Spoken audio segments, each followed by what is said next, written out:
राज्यसभा सांसद इमरान प्रतापगढ़ी जी यहाँ मौजूद हैं और आप सभी के समक्ष अपने विचार रखेंगे। अब मैं माइक उन्हें सौंपती हूँ।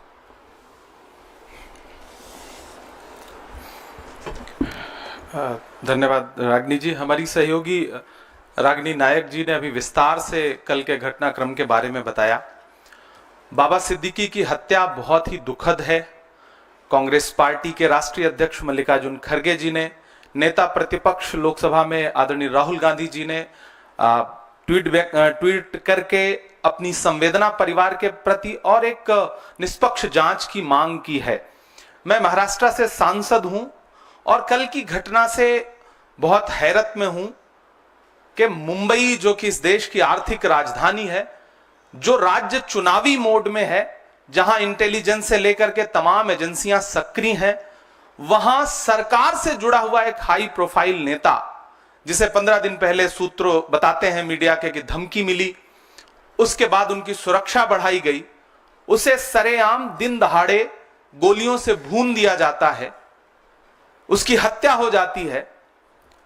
अगर सरकार अपने नेताओं को सुरक्षा दे पाने में असमर्थ है तो फिर मुंबई और महाराष्ट्र की जनता को कैसे सुरक्षा दे सकती है? सबसे बड़ा सवाल यह है। बाबा सिद्दीकी कोई आम व्यक्ति नहीं थे, 3 बार के विधायक, मंत्री, मौजूदा समय में उनका बेटा विधायक, और सरकार जो डबल इंजन नहीं बल्कि ट्रिपल इंजन है महाराष्ट्र की सरकार में, उसके एक इंजन यानी कि अजीत पवार जी के करीबी नेताओं में से थे। उनकी हत्या हुई सरेआम। यह महाराष्ट्र में कानून व्यवस्था रसातल में जाने का सबसे बड़ा परिणाम है। इसकी जिम्मेदारी सीधे सीधे भाजपा के देवेंद्र फडणवीस जी की है। मुख्यमंत्री जी से ज्यादा गृहमंत्री की जिम्मेदारी है। मैं तो यह कहूंगा गृहमंत्री को आगे बढ़कर के जिम्मेदारी लेनी चाहिए। महाराष्ट्र में कानून व्यवस्था बुरी तरह से विफल है। बदलापुर से बांद्रा तक आप जहां भी देखेंगे महाराष्ट्र में ना तो बच्चियां सुरक्षित हैं, ना बेटियां सुरक्षित हैं, ना व्यवसायी सुरक्षित हैं, ना राजनेता सुरक्षित हैं। महाराष्ट्र पूरी तरह से कानून व्यवस्था के नाम पर कोलैप्स हो चुका है, जिसका जिक्र राहुल गांधी जी ने भी किया है, मल्लिकार्जुन खड़गे जी ने भी किया है। हम कांग्रेस पार्टी की तरफ से एक निष्पक्ष जांच की मांग करते हैं, पारदर्शी जांच की मांग करते हैं, ताकि अलग अलग कहानियों के बजाय जो सच्ची बात है वो निकल करके सामने आ सके और जो इसके दोषी हैं उन्हें सजा मिल सके। बहुत दुखद घटना है। मुंबई और महाराष्ट्र के लोग डरे हुए हैं इस घटना से। लगातार लोग जो फीडबैक दे रहे हैं, जो उनकी सूचनाएं आ रही हैं, फोन कर रहे हैं कि इस घटना ने उन्हें चौंका दिया है।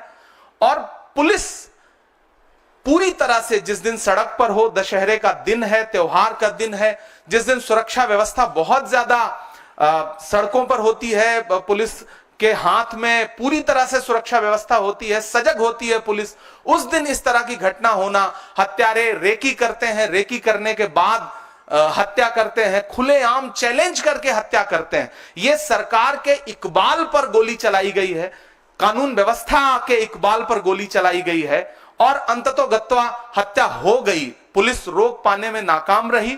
तो मुझे लगता है कि महाराष्ट्र के गृहमंत्री को जिम्मेदारी लेनी चाहिए, उन्हें इस्तीफा देना चाहिए। महाराष्ट्र की जनता यह कह रही है और कांग्रेस पार्टी की तरफ से हम यह डिमांड करते हैं कि एक निष्पक्ष कमेटी बनाइए, जांच, जल्द से जल्द जांच रिपोर्ट महाराष्ट्र के सामने, देश के सामने आए, ताकि महाराष्ट्र के लोगों का डर खत्म हो सके। हम इस दुख की घड़ी में जिशान सिद्दीकी जो विधायक हैं महाराष्ट्र असेंबली के, हम उनके प्रति अपनी संवेदना प्रकट करते हैं, बाबा सिद्दीकी के परिवार के प्रति अपनी संवेदना प्रकट करते हैं। एक हाई प्रोफाइल व्यक्ति जो समाजसेवी भी था, जिसे मुंबई पहचानती थी, ऐसे व्यक्ति का मर्डर बहुत ही चिंता का विषय है, बहुत अफसोस का विषय है। हम दुख प्रकट करते हैं। आपके सवाल आमंत्रित हैं अगर सवाल हो तो। जी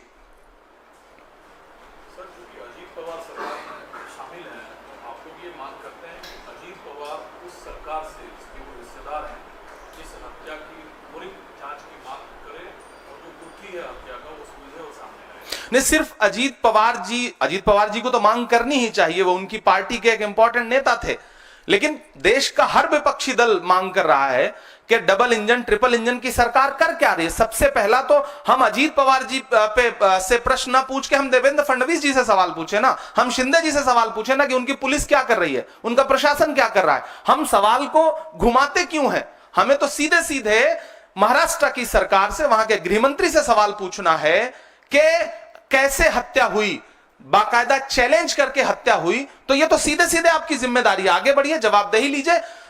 अजीत पवार जी सवाल पूछे ही पूछे, हम सारे लोग सवाल पूछ रहे हैं, मीडिया भी सवाल पूछे कि अगर जंगल राज ये नहीं है तो फिर जंगल राज किसे कहते हैं?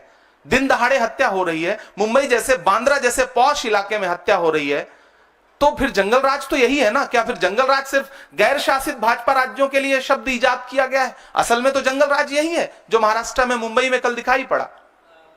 बाबा सिद्दीकी को वायु सुरक्षा मिली हुई थी और कई और भी ऐसे लोग हैं, दावा किया जा रहा है सोशल मीडिया पे कि एक गैंग है वो धमकी दे रहा है कि भाई हमने हत्या की है, ये सारी चीजें हैं।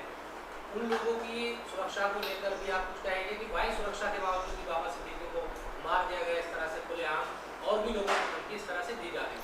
नहीं, सबसे पहले तो मुंबई के आम जनता, मुंबई कर जो है, उनकी सुरक्षा की चिंता है इस घटना के बाद कि जब इतना हाई प्रोफाइल नेता चैलेंज करके मार दिया जाता है तो आम आदमी का वहां पे क्या हश्र होगा, आम मुंबई कर क्या सोच रहा होगा, उसकी सुरक्षा कैसे करेगी महाराष्ट्र की सरकार? पुणे गैंगरेप हो, बदलापुर की घटना हो, या फिर थाने के अंदर घुस करके गोलीबारी करना हो, या फिर लाइव फेसबुक पर गोली मारना हो, महाराष्ट्र में ये घटनाएं हुई है पिछले कुछ महीने में।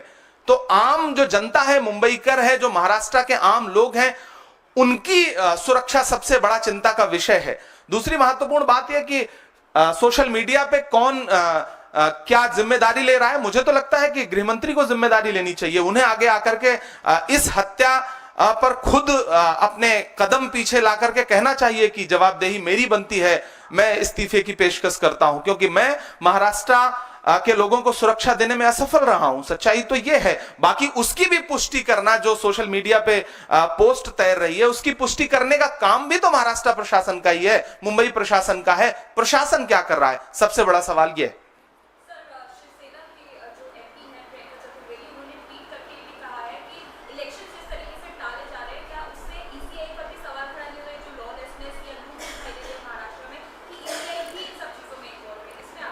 देखिए, मुख्य चुनाव आयुक्त महोदय मुंबई का दौरा करते हैं, महाराष्ट्र का दौरा करते हैं। मुख्य चुनाव आयुक्त टीम के साथ अगर किसी राज्य में जा रहे हैं तो इसका मतलब इलेक्शन मोड में है राज्य, सारी एजेंसियां सक्रिय हैं, सारी एजेंसियां इलेक्शन मोड में हैं। ऐसे में जब सारी एजेंसियां सक्रिय हैं, उसके बाद इतनी बड़ी घटना हो रही है, तो यह तो बहुत बड़ा सवालिया निशान है, न सिर्फ राज्य के प्रशासन पर बल्कि केंद्र के प्रशासन पर भी बहुत बड़ा सवालिया निशान है। तो मुझे लगता है कि प्रियंका जी ने जिस संदर्भ में यह बात कही है, महाराष्ट्र के, झारखंड के इलेक्शन जिस तरह टाले गए, तो मुझे तो सरकार से, महाराष्ट्र की सरकार से पूछना है, भाजपा सरकार से पूछना है कि क्या आप इस तरह से चुनाव का आगाज कर रहे हैं, खूनी आगाज कर रहे हैं महाराष्ट्र में, जो कल्चर नहीं है, जहां राजनीति में बड़ी शुचिता और बड़ी सादगी है, वहां आप इस तरह से एक चुनावी आगाज कर रहे हैं?